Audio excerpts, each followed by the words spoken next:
Welcome back to Chapter 9. We continue with the story Part 2. No sooner had we stepped back into the inviting warmth of Hijikata's office than his expression suddenly shifted. His body changed as I watched, his fury nature forcing itself to the fore. "Hijikata!" "Don't worry," he said. "I've been doing pretty good since I came to Ezel." He forced out a smile, even though he was clearly in pain. "It looks like my body's getting worse. Hope it'll hold up till spring at least." Did he mean that he was ready to throw away his life, so long as he lived to fight in one last battle? When I spoke, I was surprised to find myself shouting, "Please, don't say that!" And as you know by now, for the true ending, we go with the choice of giving him blood. "Didn't I tell you why I'm here?" I unbuttoned my collar, exposing the pale flesh of my neck, and stepped toward him. "Please don't say you just want to live until spring. I need you to live longer than that, much longer." Tears fought to get out, but I swallowed and pushed them back. "I'm not going to let you go." "You're a scary girl, you know that?" He smiled, although the pain twisted it into a heart-wrenching grimace. His hands clasped my shoulders, and I felt his lips brush my neck. "Haven't tasted any blood in a while," he said. I blinked. "You haven't had any since you left me back in Sendai?" He fell silent, and I guessed I was probably right. "Why?" I almost asked why not, but decided it was probably best that I didn't. He likely wouldn't have answered, and I suspected I already knew the reason. If he only cared that his body lasted until spring, then he likely hadn't been taking care of it. That stubbornness of his was a double-edged sword, to be sure, but it was part of what made him him, and I wouldn't have changed it for the world. "My blood must taste awfully good." I felt him stop suddenly for a moment, surprised, but his lips stayed pressed against my neck. "Because I'm a demon. In fact, it must be so good that you don't want to drink anyone else's blood." He let out a soft snort of surprise. "Well, maybe you're right." When his lips touched my neck again, they felt very, very gentle.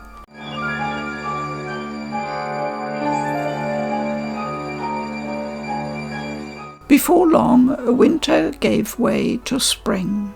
The snow melted, but the weather remained cold.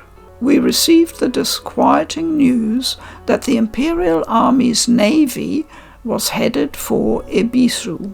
The report claimed they meant to lay anchor in Miyako Bay. Since the Republic of Ezel didn't have many warships, a plan was hatched to capture the enemy flagship. They could damage enemy morale and bolster their own fleet in one fell swoop. Hijikata was selected to participate in the operation, but I was ordered to remain at Goryokaku. While he was away, I divided my time between being terrified that he might never return and praying for his safety. To my great relief, he did return from the ironclad seizure operation at Miyako Bay. I was so glad to see him that I burst into tears. He gave me a wry smile and a few sarcastic words, but he stayed with me until I stopped crying. Unfortunately, the ironclad seizure operation had been a failure.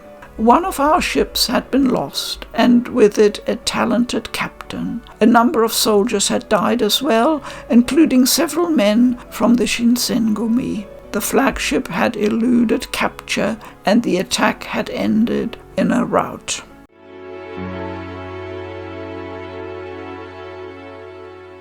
I sat stunned and listened to him recount the ordeal. When he finished, he looked me straight in the eye and spoke. "You've still got time, Chizuru.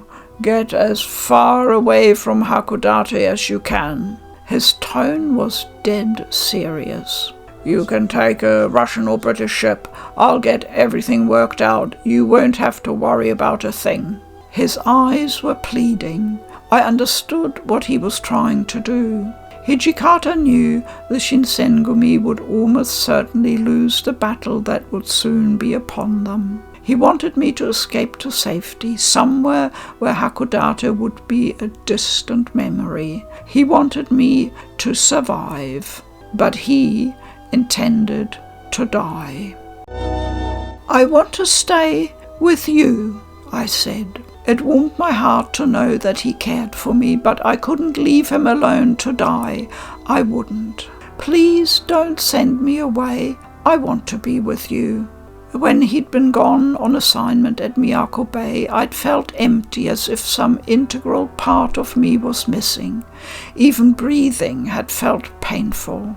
A life without him would break my heart in two. "I won't ever leave you again," I said.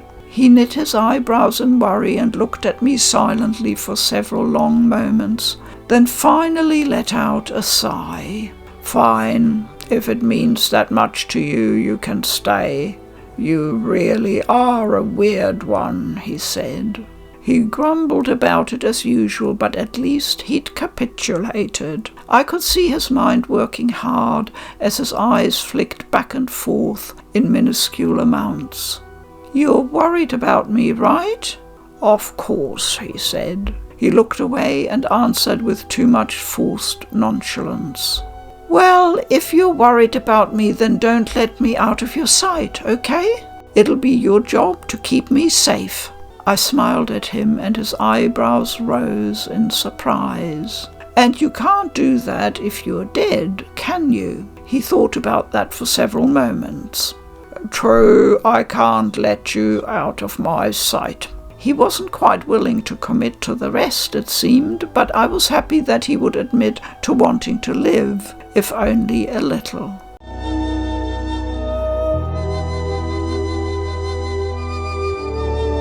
It was May when the Imperial Army began to march toward Ezo. Just as Hijikata had predicted, they landed in Otome and moved their forces through the Matsumai and Futamata passes.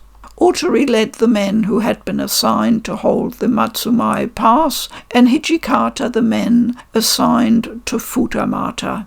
I had accompanied Hijikata to the Futamata Pass, where we waited for the enemy to show themselves.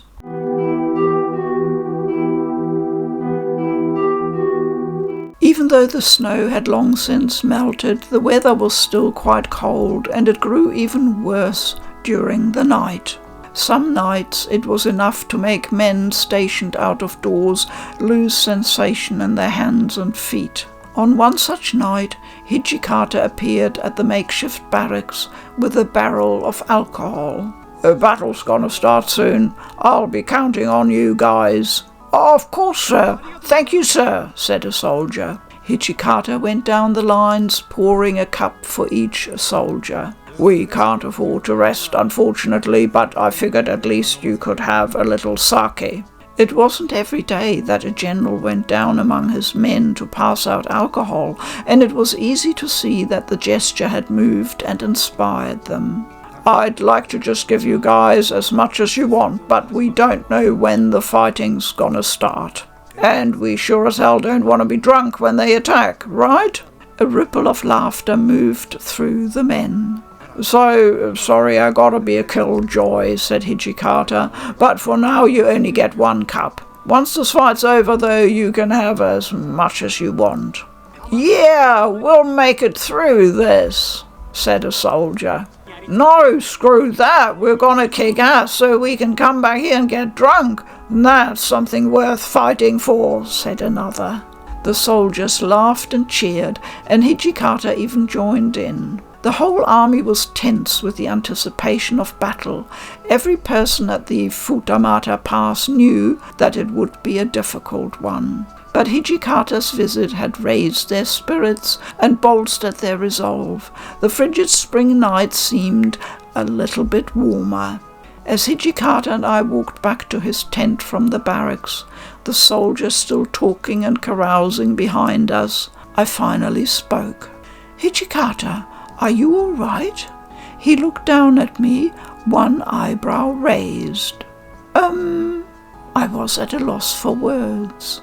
Something had made me nervous, but I couldn't put my finger on what. You're not drunk, are you?"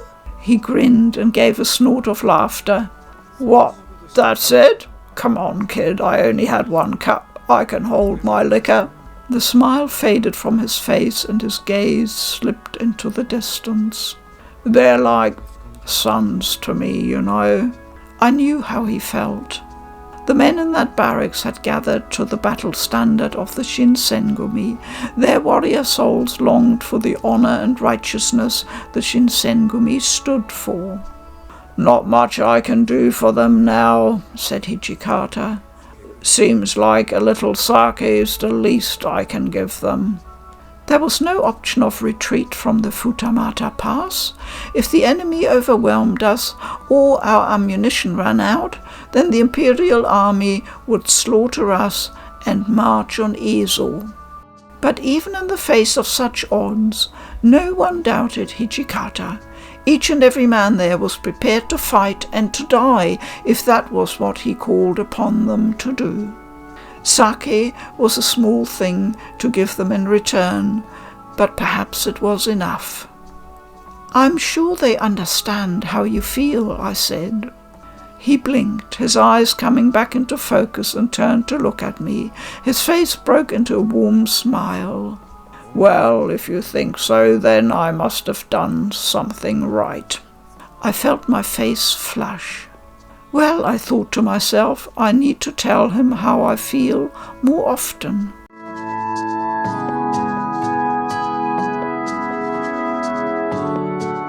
By early June, the weather had begun to warm up. Unfortunately, with the warm weather came battle at the Matsumai Pass, and Otori's men were routed by the Imperial Army. Hijikata and his men were ordered to retreat from Futamata and return to Goryokaku in Hakodate, where the final battle would take place. Everything had gone just as Hijikata had predicted.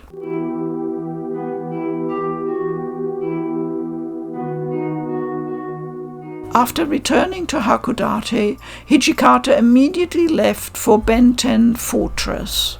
Benten had been built on a section of man-made land that extended out into the ocean. It was outfitted with an artillery battery to fend off attacks by hostile navies. Hijikata's purpose there was to meet with Otori and other members of the Shinsengumi. "It's been a while, Hijikata, sir," said Kai Shimada. Clearly far too long for Shimada, who looked delighted to see his old friend. When he noticed me, he grinned even wider. "Kimi mo genki sou de nani yori da. Hijikata-san no koshou ni natta sou da na." "Yes, he's decided to let me stick around," I said. I grinned back. "I don't know if I can live up to the bar you set, but I'm doing my best." Shimada shook his head and laughed. "Yeah, kimi ni wa dare mo kanau mai yo." "Huh?" "Hey, Shimada, knock it off," said Hijikata. "That stuff starts going to her head and I'm gonna be the one who has to deal with it." Shimada shut his mouth with a snap. Hijikata gave a short snort, then asked him to go fetch Otori. Hijikata-kun. Matsumai guchi o otosarete shimatta no wa boku no chikara ga oyobanatta. Otori looked exhausted, his face lined and tight. "What happened, said Hijikata. "We got screwed because we split up our forces." The Imperial Army has us outnumbered. If we want to win this, we're gonna have to concentrate our men at Benten and Goryokaku, right? Otori relaxed visibly. Benten Daiba, wareware ni omakase kudasai, said Shimada. His tone was cheerful, but almost desperately so. Shinsengumi no kagageta makoto ga aru kagiri, oretachi wa Hijigata kyokuchou to tomoni tatakai tsuzukimasu. Hijikata gave him a wry smile. Don't say crap like that, said Hijikata.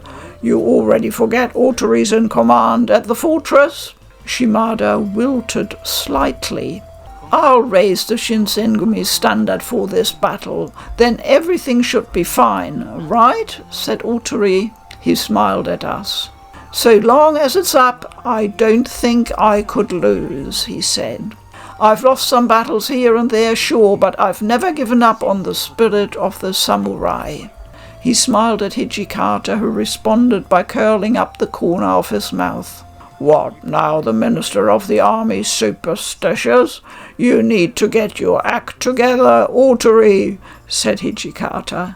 That was when I realized suddenly that all three of them were smiling. They weren't just fellow soldiers anymore, they were comrades and friends, united in purpose. All right, I'm gonna leave Benten in your hands, said Hijikata. After acknowledging nods all around, he turned to leave. Good luck, I said. I bowed and turned to follow Hijikata. Yukimura-kun, Hijikata-san wo tanomu.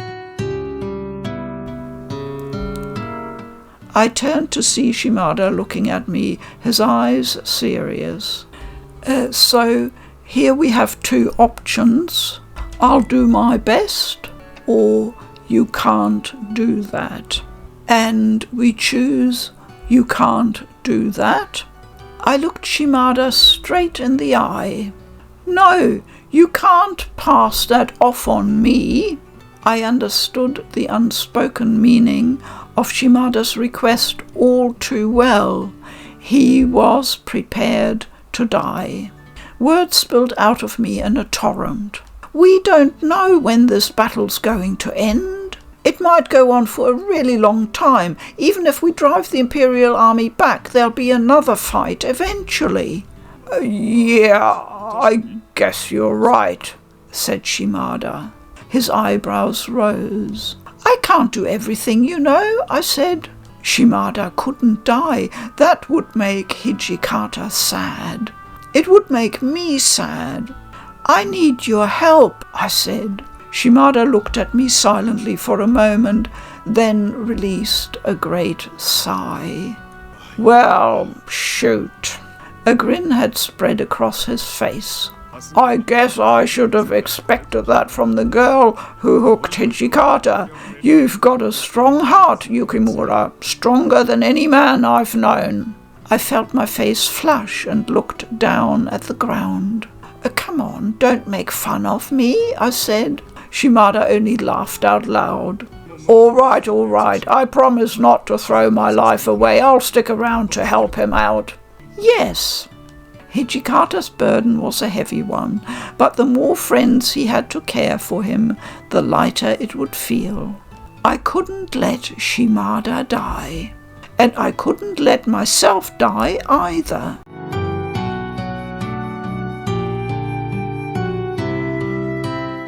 It was the evening of June 19th. We were going about our normal business when Hijikata suddenly spoke. If they're going to attack, it'll be tomorrow. Right. The Imperial Army was nearly on our doorstep. When the sun rose the next day, Hakodate would become a battlefield, and Goryokaku would be our last refuge. Chizuru, are you sure? Said Hijikata. I knew what he was about to say. Yes, I am. I'll stay with you. However the battle ended, I meant to be there with him when it did. He sighed. I need to stop letting you say it all the time, he said. What? His expression was solemn, but his lips were pressed tightly together, and I could feel his hesitation. The silence dragged on and on until I began to feel rather uncomfortable. Finally, I opened my mouth to speak, but before I could, more than anything else, I want to keep you safe. I think I'm probably in love with you. My mouth hung open, the question I'd intended to ask, now long forgotten. I'd loved Hijikata for some time by then, and in the past weeks and months I'd begun to realize how much he cared for me as well. But to hear the words at last, for a moment I thought my heart would stop. In love.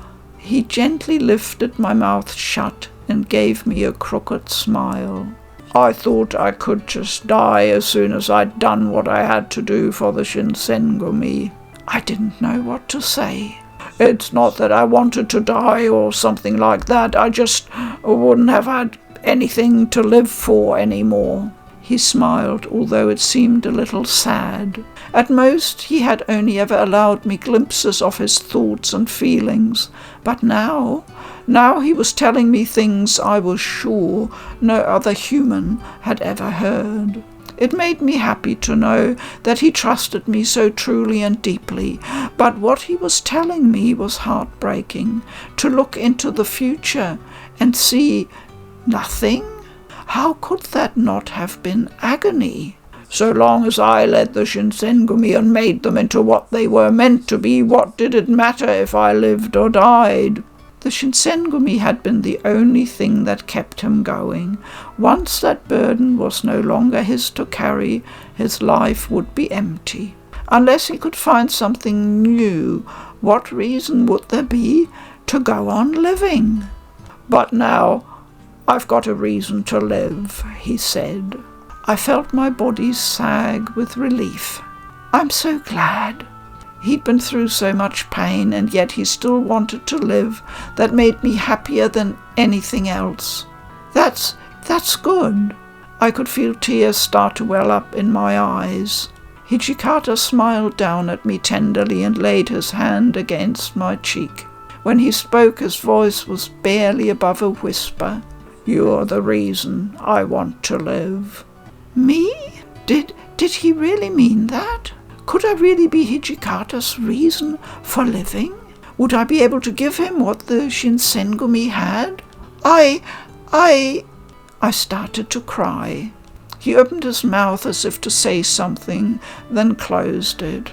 There was no more need for words.